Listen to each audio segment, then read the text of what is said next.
Welcome to V3 news లక్ష్యం సమాజితం. నేను సాయిసుదా. ముందుగా హెడ్లైన్స్ చూద్దాం.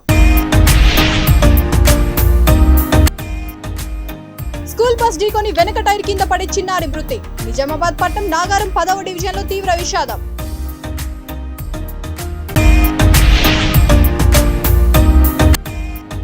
కంచన్బాగ్ DRDO అపోలో హాస్పిటల్లో హోంగార్డును పరామర్శించిన కిషన్ రెడ్డి. ఆత్మహత్య యత్నంపై విచారణ జరిపించాలన్న కేంద్ర మంత్రి.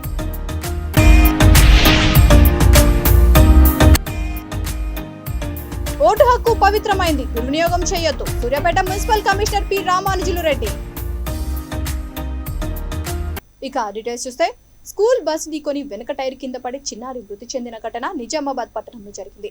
కుటుంబ సభ్యులు, కాలనీ వాసులు ఆందోళనకు దిగడంతో దాదాపు 3 గంటల పాటు పోలీసుల మధ్య వాదన కొనసాగింది. నిజామాబాద్ పట్టణంలోని నాగారం 10వ డివిజన్ పరిధిలో రాజీవ్ గృహకల్ప సముదాయంలో ఈ ఘటన జరిగింది. 5 సంవత్సరాల పాప హయాతి గాయత్రి నగర్ లోని శ్రీ చైతన్య స్కూల్లో చదువుతోంది.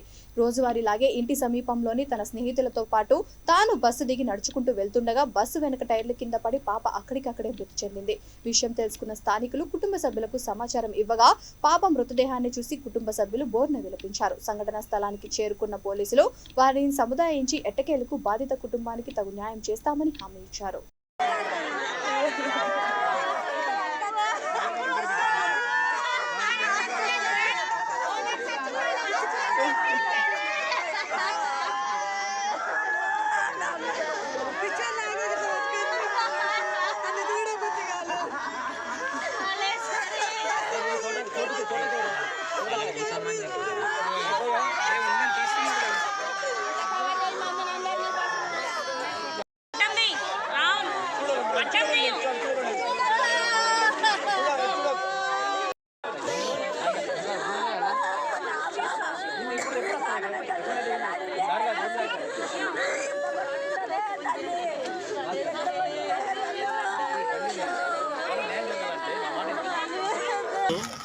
సాయంత్రం పూట ఈ మల్లేశ్వరి అనే పాప 5 సంవత్సరాలైన పాప శ్రీ చైతన్యలో చదివే స్టూడెంట్.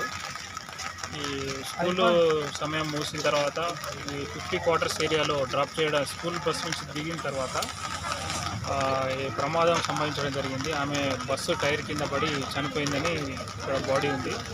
దీంట్లో ఈ ఏ వెహికల్ గుద్దింది అనేది కొద్దిగా క్లారిటీ తీసుకోవాల్సి ఉంది. శ్రీ చైతన్య బస్సు లేదంటే విశ్వశాంతి బస్సు అనేది కొంచెం ఐ విట్నెసెస్, అదేవిధంగా సీసీ కెమెరాస్ వెరిఫై చేసేసి దాని ప్రకారంగా ఇన్వెస్టిగేషన్ అనేది చేసి రెస్పాన్సిబుల్ పర్సన్స్ పైన యాక్షన్ తీసుకోవడం జరుగుతుంది.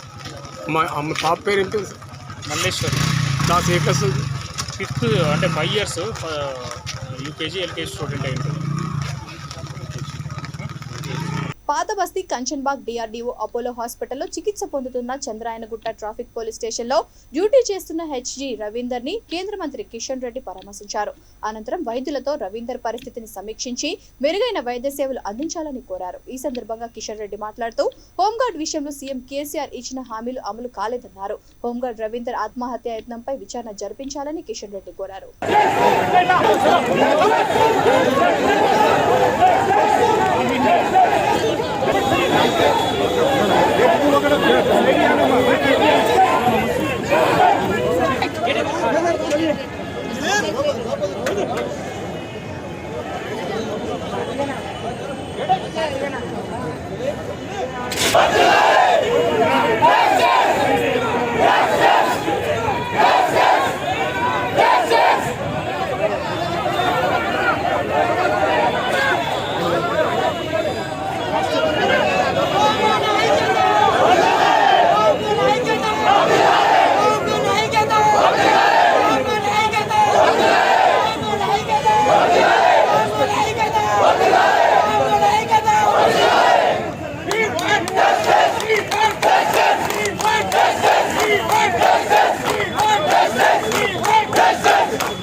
సంబంధించి ఉద్యోగ భద్రత కల్పించాలి. హోంగార్డులకు సంబంధించి వాళ్ళు ప్రభుత్వ ఉద్యోగస్తులతో సమానంగా వాళ్ళకు సంబంధించి మరి గుర్తించాలి. అదేవిధంగా వాళ్ళకు పూర్తి స్థాయిలో సెలవు దినాలు ఉండాల్సినటువంటి అవసరం ఉంది. ప్రత్యేకమైనటువంటి బందోబస్తులో వాళ్ళకు సకాలంలో అదనపు అలవెన్స్లు ఇవ్వాలి. వాళ్ళ డ్రెస్ అలవెన్స్ కానీ డే అలవెన్స్ కానీ ఇవ్వాల్సినటువంటి అవసరం ఉంది. వాళ్ళకు సంబంధించి హెల్త్ విషయంలో కూడా జాగ్రత్తలు తీసుకోవాల్సిన అవసరం ఉంది.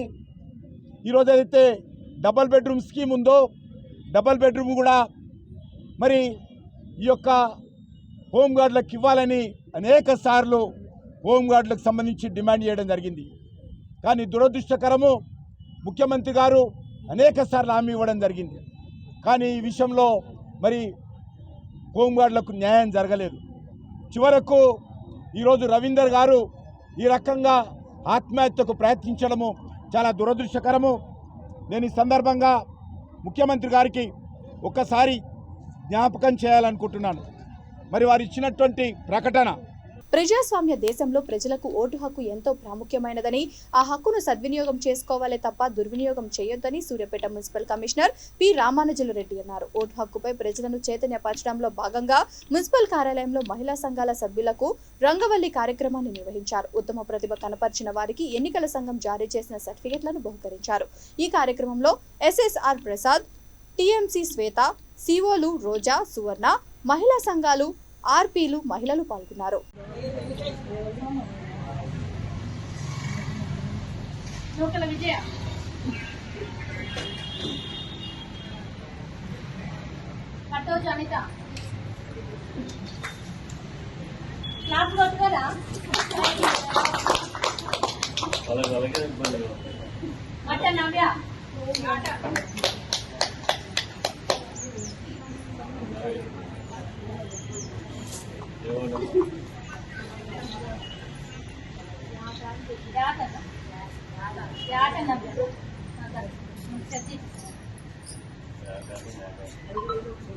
అన్నవేన సాలేంద్ర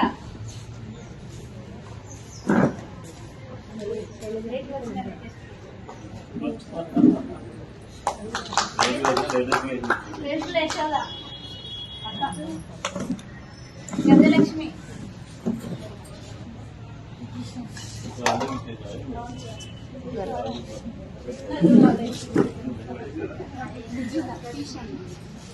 మరిపల్లి రేణుకా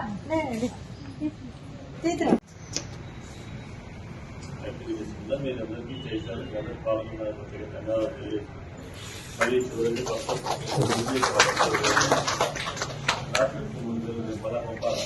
నాకు చెప్తారు కొత్త రోజులు కలెక్ట్ చేసిందో వాళ్ళు మళ్ళీ డిస్ట్రిక్ట్ లెవెల్ పోవాలి. ఫస్ట్ డిస్ట్రిక్ట్ లెవెల్ కూడా కాంపిటీషన్ పెట్టింది.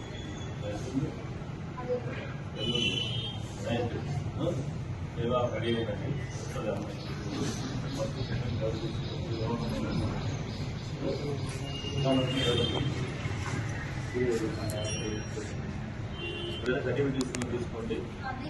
ఓటింగ్ అవేర్నెస్ కోసం అని ప్రోగ్రామ్ కండక్ట్ చేయడం జరిగింది. నిన్న మనం వార్డ్ లెవెల్లో అందరూ వార్డ్ లెవెల్ చేసినాము. అది నార్మల్గా ప్రజలందరికీ ఓటింగ్ గురించి అవేర్నెస్ కోసం అని పెట్టుకున్నాము. అక్కడ ప్రైజ్ మనీ కానీ ఏది కానీ లేదు.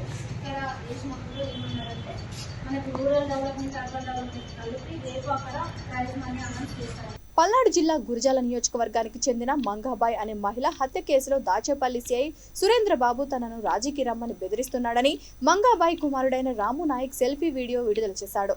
గత ఏడాది జూలై 19న దాచేపల్లి మండలం కొత్తూరు గ్రామంలో మంగాబాయిని ఆస్తి తగాదాల నేపథ్యంలో తన సోదరులు దాడి చేయగా ఆసుపత్రికి తరలించే క్రమంలో ఆమె మృతి చెందింది. దీనిపై కొడుకు రాము నాయక్ పోలీసులకు ఫిర్యాదు చేయగా 13 మందిపై పోలీసులు కేసు నమోదు చేశారు. మంగాబాయ్ హత్య కేసులో రాజీ పడాలని దాచేపల్లి సిఐ ఒత్తిడి తేవడంతో సిఐలపై నెల క్రితం రాము నాయక్ హైకోర్టులో కేసు వేశాడు. అప్పటి నుంచి దాచేపల్లి సిఐ తనపై కక్ష కట్టి అక్రమ కేసులు బనాయించి తనను ఎన్కౌంటర్ చేయాలని సూచిస్తున్నాడని అన్నాడు. ఈ రోజు తెల్లవారుజామున 5 కానిస్టేబుల్ కానిస్టేబుళ్లను తన ఇంటి వద్దకు పంపగా ఆ సమయంలో తాను ఇంటి వద్ద లేకపోవడంతో అక్కడి నుండి వారు వెళ్లిపోయారని తెలిపారు. వాళ్ళు వచ్చిన విషయం తనకు తెలిసి అజ్ఞాతంలోకి వెళ్లానని రాము నాయక్ సెల్ఫీ వీడియోలో తెలిపారు. తనకు ప్రాణహాని ఉందని, తనకు ఏమైనా జరిగితే పూర్తి బాధ్యత దాచేపల్లి సిఐ సురేంద్రబాబు అన్నారు. ఎలాగైనా తన తల్లిని చంపిన వారికి శిక్ష పడేలా అధికారులు చర్యలు తీసుకోవాలని సెల్ఫీ వీడియోలో రాము నాయక్ వేడుకున్నాడు. నా పేరు బుక్కే రాము నాయక్ సార్, మా కుత్తూరు గ్రామం దాచిపల్లి మండలం సార్. అయితే సార్ మా అమ్మ మర్డర్ కేసులో సార్ మా అమ్మని వాళ్ళ సొంత అన్నదమ్ములే చంపేశారు సార్ వాళ్ళు. అయితే మా అమ్మ మర్డర్ కేసులో నాకు కాంప్రమైజ్ అవ్వమని చెప్పేసి సిఐ గారు నన్ను బెదిరించి అనేక ఇబ్బందులు పెడుతున్నారు సార్. అయితే నేను కాంప్రమైజ్ అవ్వను, అది కోర్టులో నడుస్తుంది కాబట్టి అది నేను కేసు మా అమ్మ కేసులో నేనైతే రాజీ పడను, వాళ్ళకి శిక్ష పడాల్సిందే అని చెప్పేసి నేను ప్రాధేయపడినా కానీ లేదు నువ్వు ఈ కేసులో రాజీ పడాల్సిందే అని చెప్పి నన్ను ఇబ్బంది పెడుతున్నారు సార్ సిఐ గారు. అందుకని నేను సార్ గారి మీద హైకోర్టులో నేను కేసు వేసాను సార్. అయితే కేసు వేసిన కాడ నుంచి నన్ను టార్గెట్ చేసి సిఐ గారు నన్ను అనేక ఇబ్బందులు పెట్టాలని, నన్ను ఇబ్బంది పెట్టి ఏదో అక్రమ కేసులో నన్ను ఇరికించి ఇబ్బంది పెట్టాలని నన్ను చూస్తున్నారు సార్. అయితే సార్ మరి ఈరోజు పొద్దున్న 5 గంటలకి 5 కానిస్టేబుల్ మా ఇంటికి వచ్చారు సార్. వాళ్ళు వచ్చే సమయంలో నేను ఇంట్లో లేను సార్. అయితే మా వైఫ్ని వాళ్ళని అడగగానే ఎందుకు వచ్చారు ఏంటంటే సిఐ గారు రాముని తీసుకొని రమ్మని చెప్పేసి వాళ్ళు అన్నారు. అందుకని నేను వచ్చామండి అని చెప్పేసి చెప్పారంట సార్. తర్వాత వాళ్ళు వెళ్ళిపోయిన తర్వాత నేను సర్పంచ్ గారి దగ్గరికి వెళ్ళి సిఐ గారు ఎందుకు రమ్మని చెప్పారు ఏంది అని చెప్పేసి ఫోన్ చేయండి సర్పంచ్ గారు అని చెప్పేసి సర్పంచ్ గారితో మాట్లాడించారు సార్. మరి నేను మరి ఏది అటెంప్ట్ రేప్ ఏమైనా చేశానా, లేకపోతే ఏమైనా అటెంప్ట్ మర్డర్ ఏమైనా చేశానా, లేకపోతే మర్డర్ ఏమైనా చేశానా సార్? నేను ఏం చేశానని చెప్పేసి సిఐ గారు నా కోసం గాలింపు చర్యలు చేస్తున్నారు సార్. మరి నేను అనేక ఇబ్బందులు, నేను అసలు హ్యాండిక్యాప్ అని, నాకు ఒక చెయ్యి సరిగా లేదు, నేను ఏదో కూలి నాలు చేసుకొని కూలి పనికి పోతే ఒక చేతితో నేను పని చేయలేక నేను నానా తిప్పలు నేను పడుతుంటే నన్ను టార్గెట్ చేసి సిఐ గారు ఏ ఉద్దేశపూర్వకంతో నన్ను కొట్టి నన్ను ఏదో ఒకటి చంపి ఎన్కౌంటర్ చేయాలని చెప్పి సిఐ గారు చూస్తున్నారు సార్. మరి నన్ను ఎందుకు ఇలా ఇబ్బంది పెడుతున్నారు సార్ మరి సిఐ గారు? మరి ఈ ఫోన్ చేసి సర్పంచ్ గారితో ఫోన్ చేపిస్తే చస్తే చావని అంటే మా చావు అంత నిర్లక్ష్యమా సార్ మీకు? మమ్మల్ని చంపేశారు, నన్ను కూడా చంపాలని నేను ఉద్దేశపూర్వకంగా, లేకపోతే వాళ్ళు ఎవరైనా చెప్తున్నారా నన్ను చంపేయమని చెప్పేసి, లేకపోతే ఏమైనా ఇబ్బంది పెట్టాలని చెప్పేసి ఎవరైనా ఏమైనా చెప్తున్నారా? మరి అధికారులు ఎవరైనా స్పందించి ఏమైనా చెప్తున్నారా ఏంది సార్? మరి నేను చస్తే నీకేం సార్? మరి నన్ను ఎలా అయినా సరే హైకోర్టులో అతని మీద నేను కేసు వేసానని, నన్ను ఏ పూర్వకంగా సరే నన్ను ఇబ్బంది పెట్టి నన్ను కొట్టి ఏదో ఒక అక్రమ కేసులను ఇరికించాలని అతను చూస్తున్నాడు. కాబట్టి నా చావు ఏదైనా నన్ను ఎవ్వరూ ఏమీ చేయలేరు, సిఏ గారు తప్ప నన్ను ఎవ్వరు ఏం చేయలేరు. నేను చచ్చాను అంటే పూర్తి బాధ్యత అంతా సిఏదే అని చెప్పేసి నేను చెప్తున్నాను సార్. ఈ విషయాన్ని అధికారులు అందరూ కూడాను స్పందించాలి సార్. ఒక గిరిజనుని కాబట్టి, నేను పేద కుటుంబంలో ఉండి నేను వ్యవసాయం చేసుకున్న వ్యక్తిని కాబట్టి ఎవరు నన్ను ముందుకి ఈ విషయాన్ని ఎవరు సరిగ్గా పట్టించుకోవట్లేదు సార్. గతంలో కూడా నాకు అనేక ఇబ్బందులు పెట్టించారు. మా అమ్మ మర్డర్ కేసులో ఇప్పుడు మా అమ్మ చచ్చిపోయింది, మా అమ్మ, నాకు ఆ బాధ ఏంటని నాకు తెలుసు. అదే వాళ్ళ అమ్మ చచ్చిపోతే ఇలాగే చేస్తారా సార్ వాళ్ళు? చచ్చిపోయింది మా అమ్మ కాబట్టి నాకు మా అమ్మ కేసులో నాకు న్యాయం జరగాలి. అది ఎంత దూరాన్ని వెళ్తా నేను నా న్యాయం కోసం. మా అమ్మ మర్డర్ కేసులో ఉన్న వాళ్ళకి అందరికి శిక్ష పడాలని నేను ప్రాధాయపడుతున్నాను. కానీ నన్ను ఇబ్బంది పెట్టే వాళ్ళు ఎవ్వరు లేరు. కానీ రాహుల్ గాంధీ చేపట్టిన భారత్ జోడో యాత్ర ఏడాది పూర్తి కావడంతో సనత్ నగర్ నియోజకవర్గ కాంగ్రెస్ సీనియర్ నాయకులు రవీందర్ గౌడ్ వందలాది మంది కార్యకర్తలతో ర్యాలీగా బయలుదేరారు. ఆ తర్వాత ఆయన రాజీవ్ గాంధీ విగ్రహానికి నివాళులర్పించి కార్యకర్తలు అందరం కలిసి కాంగ్రెస్ పార్టీకి పూర్వ వైభవం తీసుకొస్తామని అన్నారు. ఈ కార్యక్రమంలో డీసీసీ జనరల్ సెక్రటరీ తోట మణిమాల, డివిజన్ అధ్యక్షులు రమేష్, కాంగ్రెస్ సీనియర్ నాయకులు బాబు, కమల్ రాజ్, మహిళా కార్యకర్తలు తదితరులు పాల్గొన్నారు.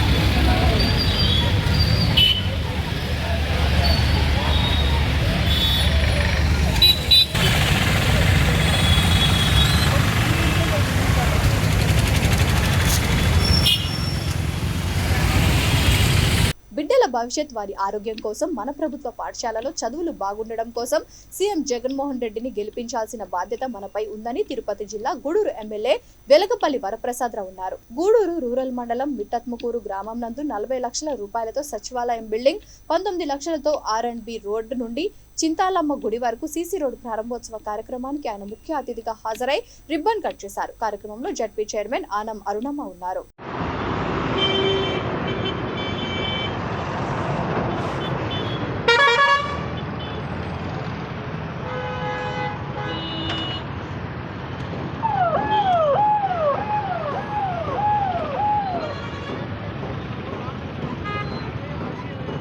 సర్పంచి మమత గారు,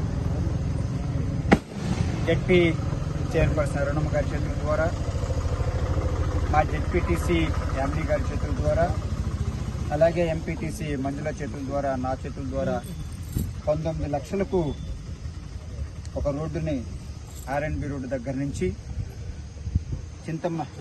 చింతాలమ్మ గుడి వరకు రోడ్డు ఏర్పాటు చేసి పేద ప్రజలకు మేలు జరిగేటట్టు కూడా ఏర్పాటు చేసినందుకు మా ముందు జడ్పీ చైర్పర్సన్ గారికి మాకు నిధులు ఇచ్చినందుకు ధన్యవాదాలు. ఆ తర్వాత గడప గడప కింద 10 లక్షలు ఎమ్మెల్యే చేతుల ద్వారా ఇచ్చినప్పుడు కూడా అంతా కూడా ముఖ్యమంత్రి జగన్మోహన్ రెడ్డి గారు ఇచ్చింది. మాకు 20 కోట్లు మా గూడూరు నియోజకవర్గం జరిగిందని చెప్పి తెలియజేస్తూ ఇప్పటి వరకు గత 4 సంవత్సరాల్లో తరఫున మా వైఎస్ఆర్ పార్టీ అధికారంలోకి వచ్చిన తర్వాత ఒక దుగరాజపట్నం నుండి మరియమ్మ గుడి వరకు 15 కోట్లు, పల్లమాల నుండి వాలమేడు వరకు 19 కోట్లు, బాలిరెడ్డిపాలెం నుండి నిడుగుర్తు వరకు 2 కోట్లు, తురిమెర్ల నుండి మిట్టాత్మకూరు వరకు, అంటే ఇప్పుడు ఇక్కడ జరుగుతున్నది కనుక చూస్తే 30 కోట్లు ఇప్పుడు జరుగుతుంది. ఈ రోడ్డు ఎంతో కాలం నుంచి ఎంతో మంది అడిగితే జరగలేదు. అలాగే విద్యానగర్ నుంచి కోట గాంధీ బొమ్మ వరకు 3 కోట్లు, అలాగే గూడల నుంచి రొయ్యలవాగు వరకు మరో 2 కోట్లు. అంటే కేవలం ఒక R&B ద్వారానే ముఖ్యమంత్రి గారు పంచాయతీరాజ్ కాకోకుండా ఇవి ఇచ్చింది 71 కోట్లు ఇచ్చారని చెప్పి మేము తెలియజేస్తున్నాం. అలాగే ప్రతి ఒక్క దానిలో కూడా హెల్త్ విషయంలో మాత్రం చెప్పి నేను ఆప్ చేయాలనుకుంటున్నాను. ఒక హెల్త్లోనే దాదాపు 60 కోట్లు జగన్మోహన్ రెడ్డి గారు మన గూడూరు ఇచ్చారని చెప్పి సంతోషంగా తెలియజేస్తున్నా. ఒక్క గూడూరు ఏరియా హాస్పిటల్లోనే 22 కోట్లకు ఆధునికరమైన హాస్పిటల్ ఇవ్వడం కానివ్వండి, మరో 1 కోటి రూపాయలు 15 లక్షలతో ఆక్సిజన్ ప్లాంట్ ఇవ్వడం కానివ్వండి, అక్కడ వైఎస్ఆర్ అర్బన్ హెల్త్ సెంటర్ 80 లక్షలతో అది ఇవ్వడం కానివ్వండి, అలాగే మన కమ్యూనిటీ హెల్త్ సెంటర్ వచ్చేసేసి కోటలో 3 కోట్లు ఇవ్వడం కానివ్వండి, వాకాడులో 5 కోట్ల 10 లక్షలు ఇవ్వడం కానివ్వండి, అలాగే ఇటీవల ప్రైమరీ హెల్త్ సెంటర్లో మేము ఇనాగ్రేట్ చిల్లకూరు కానివ్వండి, చింతవరం కానివ్వండి, చిట్టమూరు కానివ్వండి, మల్లాం కానివ్వండి, ఇవన్నీ కలుపుకుని ఒక్క ఆరోగ్య విషయంలో అంటే హాస్పిటల్స్ విషయంలోనే మాకు 60 నుంచి 65 కోట్లు ఇవ్వడం జరిగిందని చెప్పి సగర్వంగా తెలియజేస్తూ, కనుక మరొక్కసారి జగన్మోహన్ రెడ్డి గారు గెలిపించుకున్న బాధ్యత బడుహ బలహీన వర్గాల మీద ఉంది.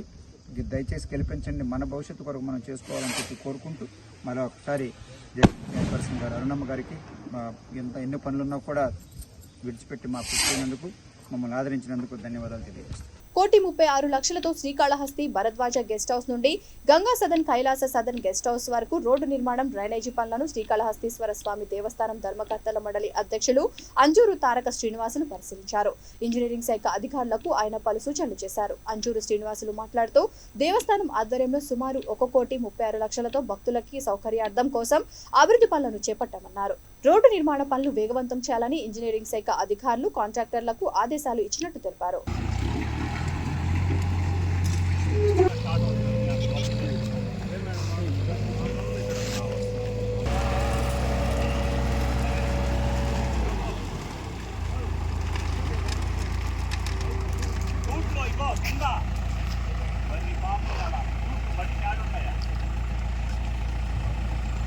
వెంకటగిరి పట్టణంలో జరగబోయే జాబ్ మేళాను నిరుద్యోగులు అందరూ సద్వినియోగం చేసుకోవాలని వైఎస్ఆర్ పార్టీ తిరుపతి జిల్లా అధ్యక్షులు, నియోజకవర్గ సమన్వయకర్త నేదురుమల్లి రామ్ కుమార్ రెడ్డి కోరారు. ఎన్జేఆర్ భవనంలో మీడియా సమావేశంలో ఆయన మాట్లాడుతూ జాబ్ మేళాకు నిరుద్యోగులు QR కోడ్ స్కాన్ చేసి రిజిస్ట్రేషన్ చేసుకున్న ప్రతి ఒక్కరూ వారి ఒరిజినల్ లేదా జిరాక్స్ ధృవపత్రాలను తీసుకురావాలని సూచించారు. రిజిస్ట్రేషన్ చేసుకోని యువతి యువకులు జాబ్ మేళాలో పాల్గొనాలని రామ్ కుమార్ రెడ్డి తెలిపారు.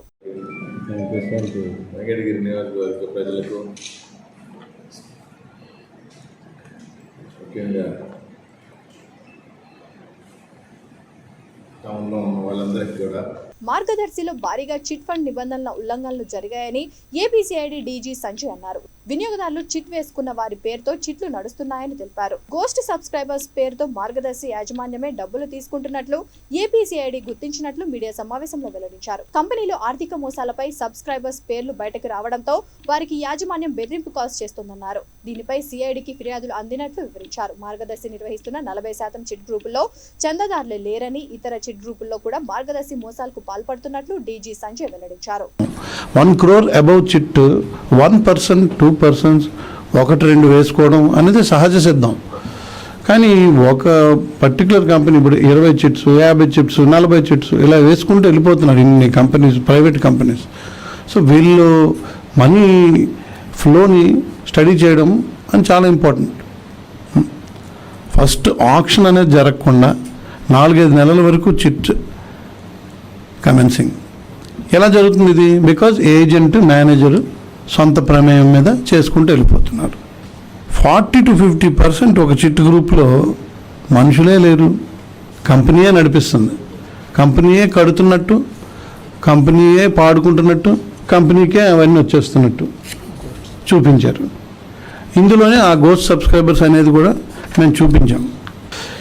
బేసికలీ ఏంటంటే ఏ ఇన్ఫర్మేషన్ లేదు, ఆ వ్యక్తికి ఇన్ఫర్మేషన్ లేదు. గోస్ట్ సబ్స్క్రైబర్కి అతని తరపున రన్ అవుతుందని ఆయనకే తెలియదు. ఇక ఆయన పేరు మీద చెక్ కూడా ప్రిపేర్ అవుతుంది. చెక్ ప్రిపేర్ అయిన ఎవిడెన్స్ పెట్టుకుంటున్నారు, కానీ లెడ్జర్ ఎంట్రీస్లో చెక్ నెంబర్ కానీ, నేమ్ ఆఫ్ ద పర్సన్ కానీ, డేట్ కానీ ఉండదు. కానీ మనిషి పేరు మీద చెక్ ఇచ్చేస్తుంటారు. ఈ చెక్ ఎక్కడుంది అంటే కంపెనీ దగ్గరే ఉంది. మనిషి ఎక్కడ ఉన్నాడు, మనిషి ఎక్కడ ఉన్నాడు, ఆయన పేరు మీద వివరాలన్నీ వీళ్ళ దగ్గర ఉన్నాయి. ఆయన వివరాలని వీళ్ళు వాడుకుంటున్నారు. ఇప్పుడు తీసుకుంటే ఈ 2000 తీసుకున్నా కూడా ప్రతి చిట్ గ్రూప్లో కూడా 1 లేదా 2 ఇలాంటివి కనబడుతున్నాయి గోస్ట్ సబ్స్క్రైబర్స్. అంటే ఒక యావరేజ్ తీసుకుంటే ఆల్మోస్ట్ ఒక 3000 మంది ఉన్నారన్నమాట. వాళ్ళ యొక్క వివరాలు తీస్తుంటే ఇప్పుడు ఈ 100 మంది తీస్తుంటేనే వీళ్ళలో 20 మందికి ఫోన్లు వెళ్ళాయి. మీరు చెప్పకండి, మేము తర్వాత మీతో మాట్లాడతాం, మీరు ఆల్రెడీ ఉన్నట్టు లెక్క, మీకేమైనా ఫోన్ చేస్తే అవును ఉన్నామని చెప్పండి. ఇప్పుడు ఇక్కడ ఉన్నారు మార్గదర్శి సంబంధం లేని ఒక ఆయన ఉన్నాడు అనుకోండి. కాకినాడ రూరల్ మండల ప్రజా పరిషత్ కార్యాలయంలో ఎంఈఓ గణేష్ బాబు ఆధ్వర్యంలో గురు పూజోత్సవం నిర్వహించారు. ఈ కార్యక్రమానికి ముఖ్య అతిథిగా కాకినాడ రూరల్ శాసనసభ్యులు కురసాల కన్నబాబు హాజరయ్యారు. కాకినాడ రూరల్ మండలం నుండి ఉత్తమ ఉపాధ్యాయులను కన్నబాబు ఘనంగా సత్కరించారు. జిల్లా స్థాయిలో ఉత్తమ ఉపాధ్యాయునిగా ఎన్నికైన సరస్వతి దంపతులను సత్కరించి సన్మాన పత్రాన్ని అందజేశారు. కాకినాడ రూరల్ మండల స్థాయిలో ఉత్తమ ఉపాధ్యాయులుగా ఎంపికైన శేషకుమారి, రత్నమాల, సుమంగళి, విజయలక్ష్మి, శేషమాంబాలను సన్మానించారు.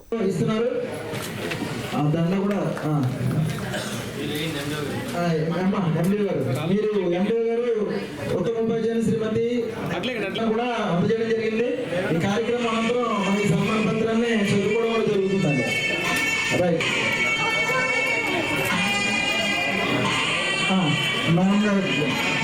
మండల పరిషత్ డెవలప్మెంట్ అధికారి శ్రీ గణేష్ బాబు గారు, అదేవిధంగా యేసుదాస్ గారు, ఏఎంసీ చైర్మన్ శ్రీ కేశవ శ్రీనివాసరావు గారు, అందరూ ఆనందం. మన కార్యక్రమం కాకినాడ రూరల్ మండలంలో చిరస్థాయిగా నిలిచిపోయింది. గత 4 సంవత్సరాలుగా ఈ ఉపాధ్యాయ దినోత్సవం మరి ఉపాధ్యాయులందరూ కూడా ఇంత మంచి కార్యక్రమానికి హాజరయ్యి ఈ విజయవంతం చేస్తున్నందుకు కృతజ్ఞత. చాలా సంతోషకరమైనటువంటి అంశం. Thank you very much sir. మరి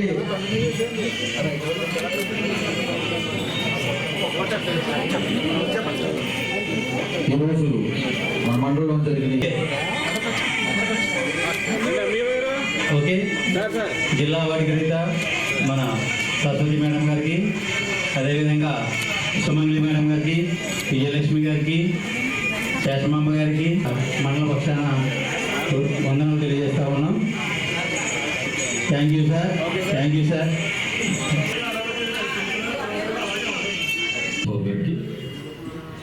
నాతో పాటు ఈ సభకు అతిథులుగా హాజరైన ఆఫీస్ ఉండదు, ఒక బ్లాక్ బోర్డ్ ఉండదు. అలా నడిచిన మన విద్యా వ్యవస్థను తీసుకొచ్చిన ఏకైక నాయకుడిగా ఇవాళ నేను చాలా గట్టిగా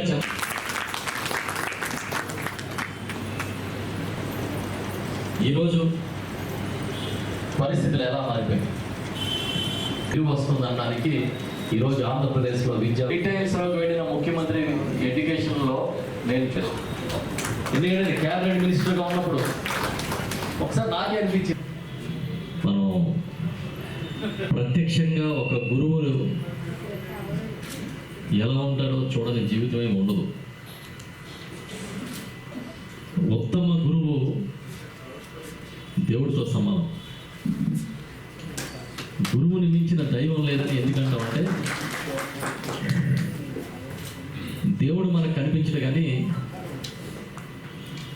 దేవుడి రూపంలో మనం నడిపించే మనకు తెలిసిన ముగ్గురు వ్యక్తులు ఎవరు అంటే అమ్మ, నాన్న, గురువు. ముగ్గురే. అమ్మ ఆది గురువు, ఆ తర్వాత గురువు మాత్రం జీవితంలో ప్రతిరోజు మనకెదురయ్యే మనకి విద్యా బోధన చేసే గురువులే.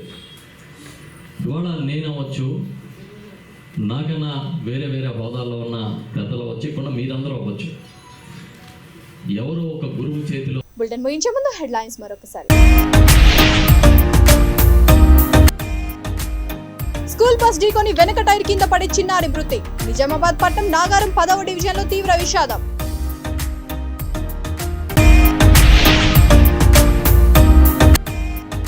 కంచన్బాగ్ డిఆర్డీఓ అపోలో హాస్పిటల్లో హోంగార్డును పరామర్శించిన కిషన్ రెడ్డి. ఆత్మహత్య యత్నంపై విచారణ జరిపించాలన్న కేంద్ర మంత్రి.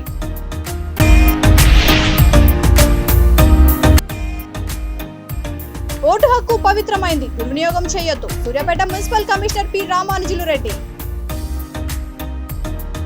ఈ బులెటిన్ ఇంతటితో సమాప్తం. మరొక బులెటిన్తో మళ్ళీ కలుద్దాం. అంతవరకు చూస్తూనే ఉండండి V3 న్యూస్. లక్ష్యం సమాజహితం.